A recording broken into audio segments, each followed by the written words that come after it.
Now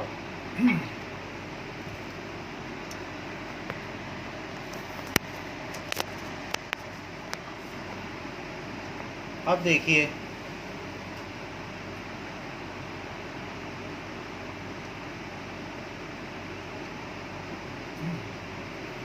यहाँ तक तो देख लिया है। लाओ 2-3 सवाल और लाइट के करेंगे, एक्सपेरिमेंट बेस्ड जो है, स्किल बेस्ड, फिर आगे बढ़ते हैं। Now which of the following रे diagram is correct for the रे। एक रे ऐसी आ रही है और ये यहाँ पर गिर रही है, तो पूछ रहा है इसके लिए कौन सा रे डायग्राम करेक्ट होगा, जबकि ये C है और ये F है। तो ये बता रहा है, 4 ऑप्शन दे रहा है कि यहाँ से आने वाली रे या तो ऐसे निकल गई, और दूसरा ऑप्शन दे रहा है कि यहाँ से आने वाली रे फोकस से निकली। सो इनमें से कोई ऑप्शन करेक्ट है। और तीसरे में कह रहा है जैसे आई वैसे निकल गई। तो कौन सा ठीक है? Yes, it is B. B is correct. Now अब देखिए एक और क्वेश्चन दिया है कि मान लीजिए रे इसमें ऐसे आई है और F से आई है और ये भी F है। तो अब इसमें 4 ऑप्शन दे रहा है, 4 ऑप्शन दे रहा है। मान लो रे ऐसे आई और कह रहा है इनमें से कौन सा करेक्ट हो सकता है। मान लो अगर F से आई है तो कहाँ से जाएगी? क्योंकि जो फोकस से आती है पैरेलल चली जाती है, तो A option is correct. So in this case आपका ये ऑप्शन करेक्ट हो जाएगा। अब देखिए कि एक और क्वेश्चन देखो कि मान लीजिए ऐसा आ रहा है तो, और फिर वो रे स्क्रीन में एक पॉइंट पे गिर रही है, तो यहाँ पे कौन सा लेंस है? क्या ये कॉनकेव लेंस है कि कॉन्वेक्स लेंस है? अगर कॉन्वेक्स है तो इसकी फोकल लेंथ क्या है? क्या डायग्राम से देख के बता सकते हो? डायग्राम क्लियर नहीं है। डायग्राम क्लियर है, आप देखो, अब क्लियर है सर? कुछ लिखा हुआ ढंग से दिख नहीं रहा। वो नहीं दिख रहा। 8 सेंटीमीटर, 8 सेंटीमीटर। यानी अगर रेस सन से आ रही है और सन से आने वाली रेस जैसे कहीं पर किसी यहाँ पर एक कोई लेंस है उस पर गिरी, सन से आ रही है, और सन से आने वाली रेज इस पर गिर रही है, और गिरने के बाद ये यहाँ पर कन्वर्ज हो जा रही है। तो यहाँ पर एक हमने स्क्रीन लगा रखी है, ब्लैक कार्ड, और इनके बीच की डिस्टेंस 8 सेंटीमीटर है। तो पूछ रहा है कि ये लेंस कौन सा है और उसकी फोकल लेंथ कितनी है, बताइए। Lens is convex and it's focal length, क्योंकि पैरेलल रेज जो अगर कहीं गिर जाएं तो वो कितनी डिस्टेंस पे, बताओ। Focal length is 8 centimetre. क्या ये बात समझ में आई कि 8 सेंटीमीटर क्यों है? जैसे मान लो पैरेलल रेज अगर यहाँ गिरी आती है, हाँ, तो फोकस से पास होती है, फोकस पे आती है, और ये चीज़ है। और अगर मान लो ये रेज लेंस पे तिरछी गिरे तो क्या होगा? तो भी जो इसका फोकस है, फोकस से जो फोकस के किसी भी पॉइंट पर अगर हमने स्क्रीन रख दी है वहाँ पे ये मिलेंगी। इसको आगे मिलाओ, यहीं पे सब मिलेंगी। यानी इस चीज़ को कहते हैं फोकल प्लेन। क्या कहते हैं?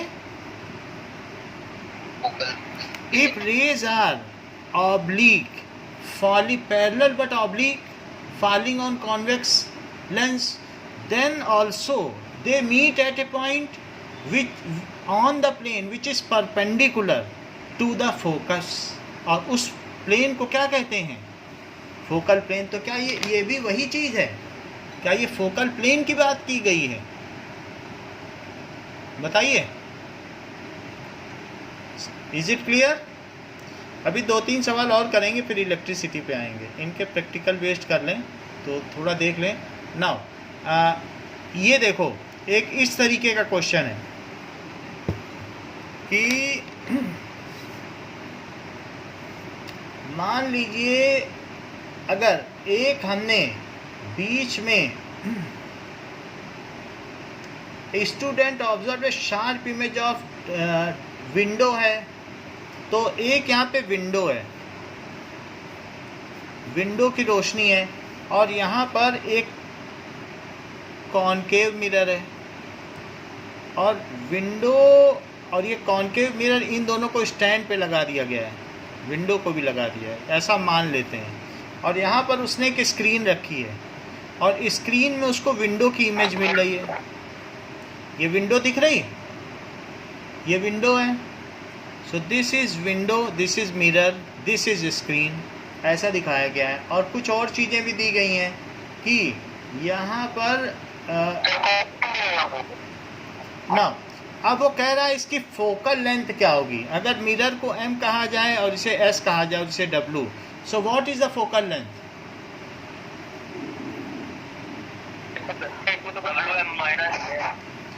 क्या अगर, क्योंकि जो विंडो से रेज आ रही हैं, क्या वो सन से रेज आ रही हैं? बोलो, जो विंडो से आने वाली रेज हैं क्या वो सन की हैं? क्योंकि खिड़की से आने वाली रोशनी कहाँ से आएगी? सन से। और जो सन से आएगी तो क्या वो फोकस पे गिरेगी क्योंकि वो पैरेलल है? तो क्या ms is the focal length? ms की तो लेकिन लेंथ नहीं दी हुई ना दी हो।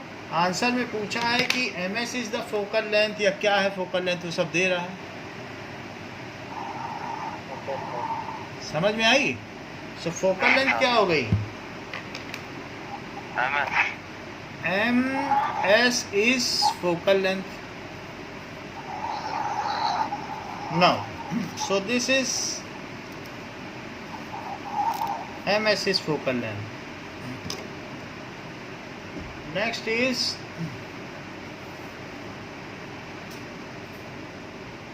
लाइट में इतना ही है, आगे फिर बाद में देखेंगे।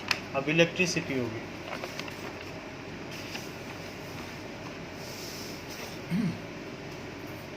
ठीक है, जस्ट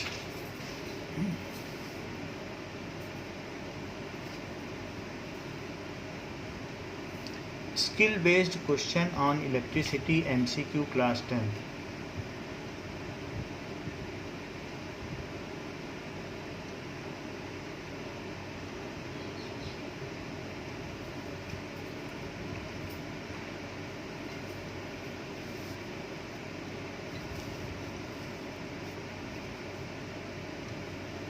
एक मिनट।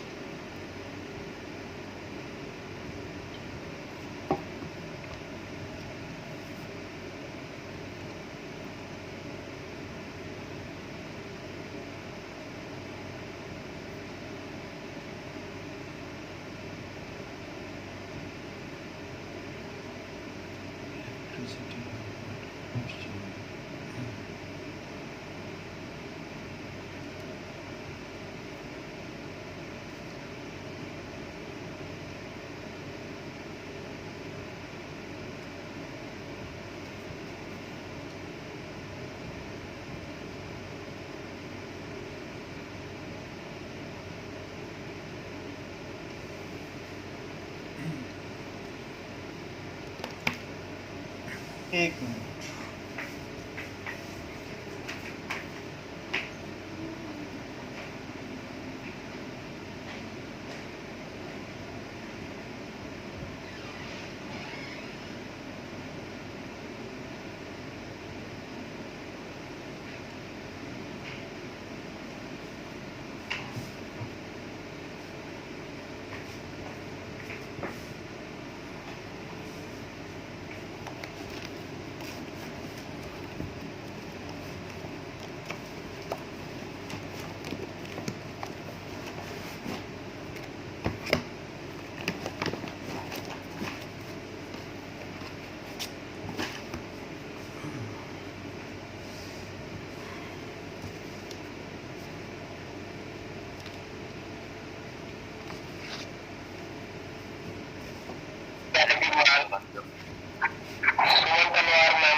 गिवन है, कहते हैं कि क्लास टीचर से बात करो, और हमारा क्लास टीचर ऐसा है कि सुनता ही नहीं।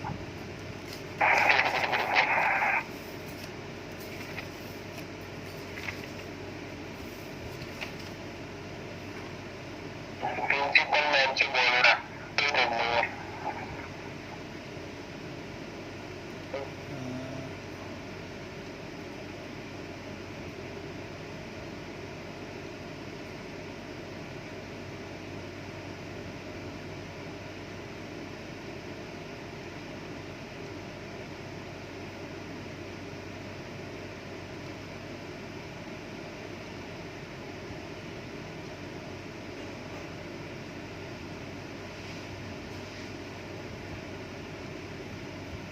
MCQ electricity class 10।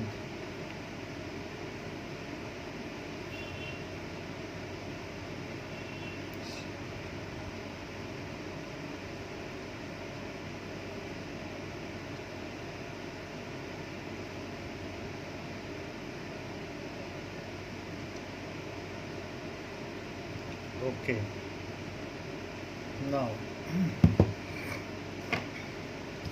let us see electricity.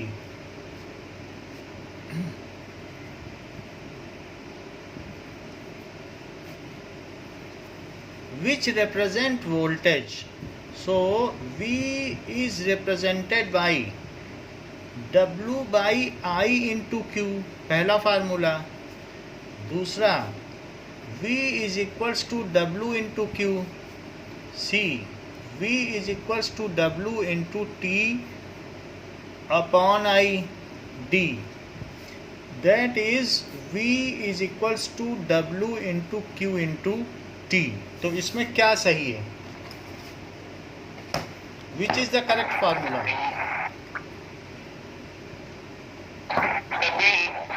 कोई को सही नहीं लग रहा। V is equals to W into T upon I शायद। ये सारे गलत लग रहे हैं। ये ठीक कह रहे हैं, क्योंकि सर मेरे को B लग रहा है। B लग रहा है आपको? सारे गलत लग रहे हैं। now C है सर शायद। let us see, बताओ Q क्या होता है? Q is equals to IT। IR। Q मतलब अगर यहाँ दिया है कि I into Q, तो it is I into Q कर दिया है, जबकि V is equals to W by Q। ये तो हो नहीं सकता क्योंकि V is equals to W by Q है। अच्छा, यहाँ बताइए I by T क्या होता है? ये देखो जरा, V is equals to W upon I by T। Q by T वो भी नहीं हो सकता है, क्योंकि ये भी नहीं हो सकता है, इट इज़ रॉन्ग, क्योंकि Q by T I होता है और IT भी नहीं हो सकता है, W by Q होना चाहिए, जो कि नहीं बन पाएगा। और ये क्या है? That is V is equals to Q is equals to IT। सो ये भी गलती है, ठीक है। होना क्या चाहिए? V ये क्या होता है? V की यूनिट क्या होती है? यूनिट से आपको पता चल जाएगा, दैट इज वोल्ट है या जूल पर कूलम। और यहाँ से क्या आएगा बताओ? यहाँ से देखो जूल, और ये क्या है? Q का मतलब कूलम इनटू सेकेंड, तो ये तो सेम नहीं आया ना। अच्छा, पहले वाले में देखो A में V is equal to W upon I into Q, तो लेफ्ट में तो जूल पर कूलम, और राइट में क्या आ गया? क्या जूल अपॉन I क्या है? I होता है एम्पियर। अच्छा, एम्पियर के अलावा I क्या होता है? क्या Q by T, that is coulomb per second. Yes sir. और ये C क्या है? मतलब Q कूलम, तो क्या ये C सही मिली कि गलत? यहाँ तो कूलम का स्क्वायर हो गया। और यहाँ देखो ये जूल पर कूलम है, और ये क्या है? जूल इंटू कूलम, तो क्या सही हुआ? अच्छा, यहाँ देखो जूल पर कूलम, और राइट में joule into second upon coulomb per second, तो ये भी गलत है, क्योंकि सेकेंड इनवर्स ऊपर जाएगा तो क्या बन जाएगा? सेकेंड स्क्वायर बन जाएगा। तो अगर हमें न समझ में आए तो हम यूनिट से भी पता कर सकते हैं कि all formula are wrong. Answer इसमें ए दिया है बट ए तो गलत है, तो ठीक है।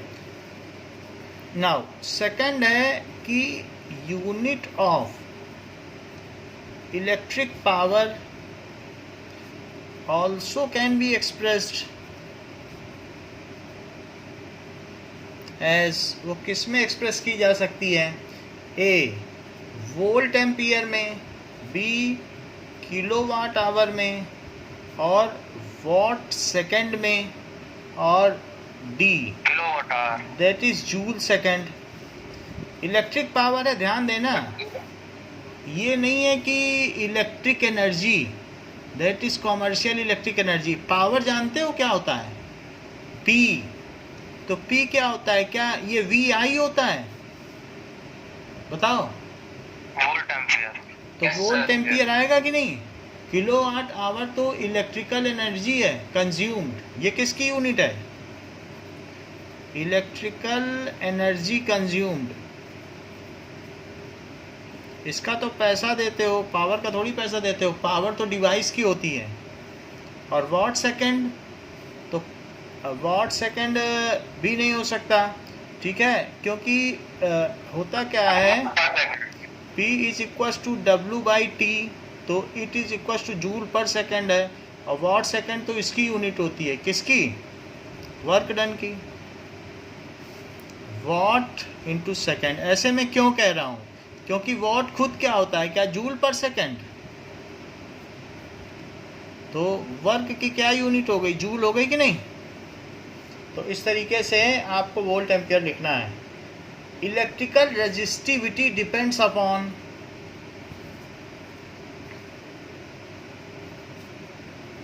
रेजिस्टिविटी डिपेंड्स अपॉन, तो वो रो किस पे डिपेंड करती है? क्या लेंथ पे, कि थिकनेस ऑफ मटेरियल, या शेप ऑफ वायर, या nature of material? Nature of material. It depends on nature of material. Next is a cell register key emitter are arranged in diagram, so the current recorded in emitter will be। तो यहाँ पर आपको दिया गया है 3 diagram, और आपको ये बताना है कि किस में करंट मैक्सिमम होगी। ये एमीटर है, और यहाँ पे की लगी है, और ये रेजिस्टेंस है, ये है एमीटर। तो एक पहला केस दिया, मतलब ये चीज़ है पहला डायग्राम, और दूसरे में क्या दिया है कि ये है, और की इस बार यहाँ लगा दी, और एक ऐसे एमीटर लगा दिया, और ये, तो यहाँ जो एमीटर लगाया है ये माइनस और प्लस है, ठीक है, और ये जो एमीटर लगाया है ये माइनस प्लस, ये भी माइनस वाला माइनस की तरफ है, प्लस वाला प्लस की तरफ है, और की लगा दी। और तीसरा केस दे दिया गया, ये रेजिस्टेंस है, और रेजिस्टेंस पहले लगा दिया, फिर की लगा दी, और फिर ऐसे, और फिर ये करंट और वोल्ट सेम होगा तो सब में सेम ही होगा। अब देखो ये है, तो ये दीज आर 3 केसेस। तो अब यहाँ पर किस में करंट मैक्सिमम होगी? सेम होगा, same in all the cases, क्योंकि इधर उधर करने से कुछ फर्क नहीं पड़ता है। Same in all the cases. Now अब देखिए कि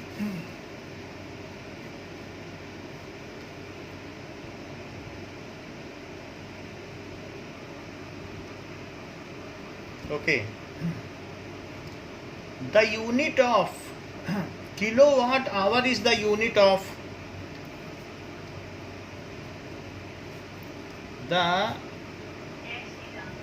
यूनिट ऑफ, ये किसकी यूनिट है?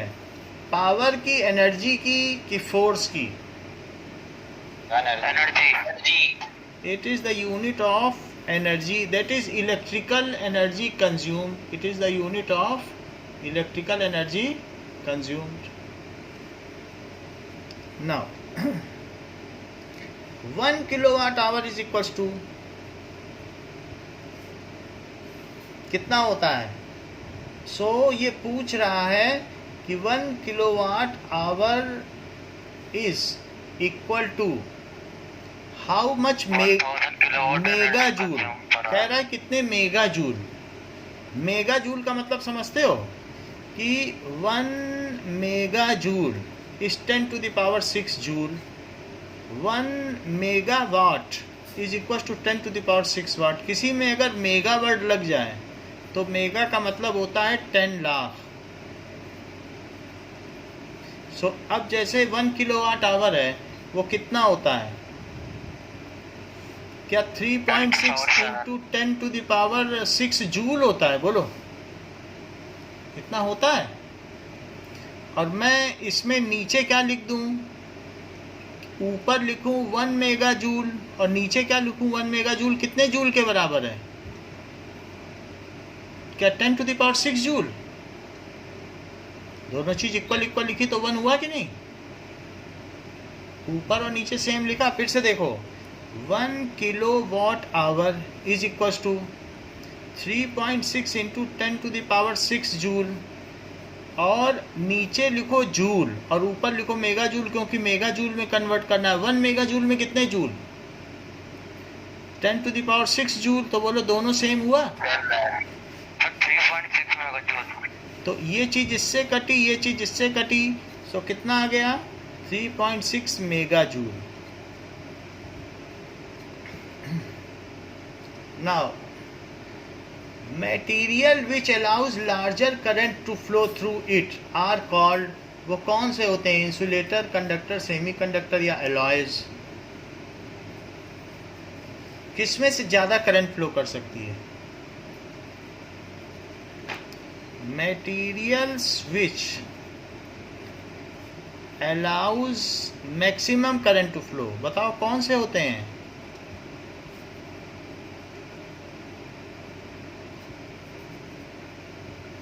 Are conductors. क्यों? क्योंकि स्क्रीन ठीक नहीं है।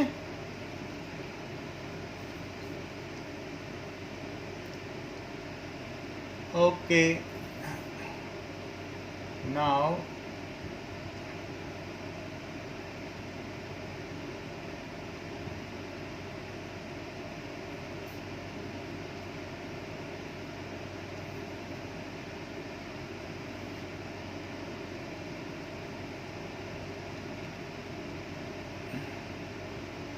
okay.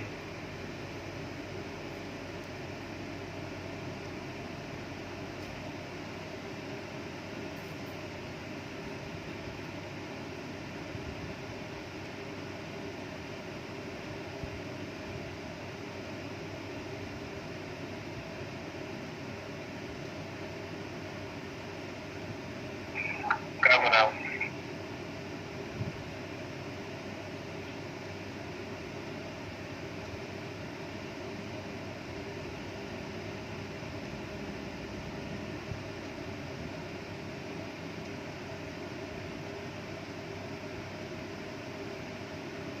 सो अभी कुछ ठीक हुआ?